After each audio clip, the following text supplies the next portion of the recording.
let you behind the curtain a little bit. We introduced you to somebody early on in this situation called Karen Goheen. She's a nurse in Washington. She was right in the epicenter. Her mother was in that elder care center where they had the outbreak in the beginning. She couldn't get to her mom, and then she found out she had coronavirus, and she was home, and she was vital, and she was great.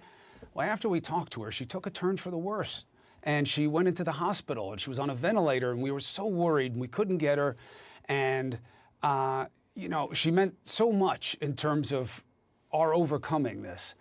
And thank God she came out of the hospital, she got back in touch with us, and I'm able to bring you back tonight. I hope it means nearly as much to Karen and to all of you as it did to me and the team to see her face. Karen Goheen, it is so good to have you back. You look great. I was so worried for you when you went in. So brave, worried about your father who was sick, worried about your brother who was sick. You couldn't see your mother. How you doing now?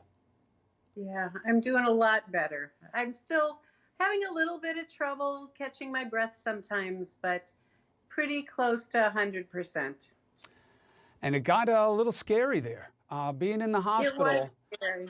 You're Yeah. used to it as a nurse, but what was the experience like as a patient?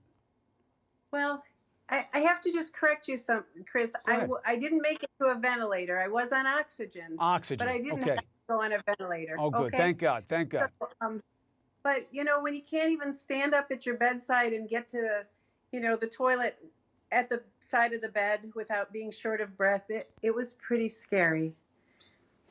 And look, it's important for people to know that because a lot of people are still being really nonchalant about this. Yeah. And your father, how is he? He was in the hospital. He had it as well. How's he doing? Well, he's coming right along. He's pretty tired too, but he's stable. He's looking good. Yeah, we're really encouraged and really happy that we've so far all made it out. Good. I know he's with you. I know you're being able to take care of him again. I know how much that means to you. Now, the mystery was your mom. You couldn't get information. We were banging on the door of that place trying to get them to open up and help you learn more. They tested your mom once, twice. What did you figure out?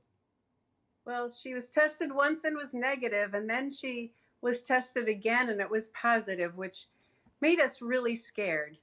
But we went and visited her today. She looks really good. She's had no symptoms since she was tested positive.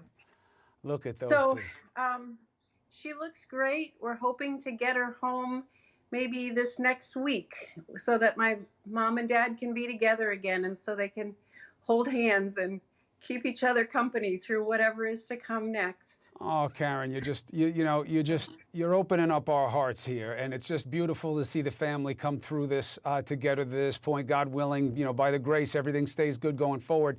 Yeah. And I'd love to get your take on something. This message, Karen, that what, they're going to have to be sacrifices here, and some of the old people may have to, take it on the chin for the country so that we can open the economy again and get people back to work. It sounds so cruel to me, just so against what we're about. And as someone who's just been fighting and watching your parents fight, and you know how much life they have left and what they mean to your family, what do you think of that kind of message? Well, I think that message is wrong. I think the problem is that if you let all these people get sick because we're not being careful, that's going to be really bad for the economy too. That's going to be really bad for our healthcare system. It costs a lot to have a lot of people in the hospital. There is no dollar amount you can put on people's lives. You have to do everything you can to prevent this virus from spreading. The economy will return. The economy will improve over time. We've seen it time and time and again. We're a strong country. We have to pull together, care for each other. We would never get through this if we don't. And we can't sacrifice the lives of our wise elders for the economy. Okay, I totally disagree with that idea. I think we can get through this. We will get through it, and we'll get through it because of the strength of people like you and families like yours that stay together, weak and strong. We had a lot of people pulling for us, praying for us, letting us know that they were thinking about us and they cared.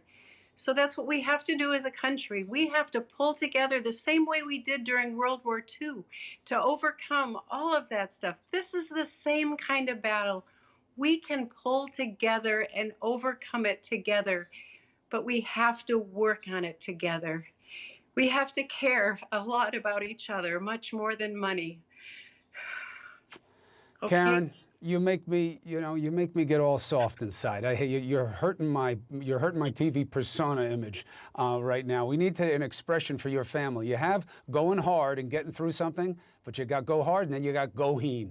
And you guys are just so tough, and you made it through together, and your heart is filled with love, and you just want to help the people around you. You're just the best of us, and I'm so happy that even in this circumstance, you came into our lives. It's so beautiful to get to know you and see what you've done for yourself and your family and what you're about. God bless you and the family, and I'm so happy you came through the worst of it. Thank you so much, Chris. My love to all of those people out there. If you get it, I'm praying for you and all the nurses and doctors. I'm keeping you in my heart.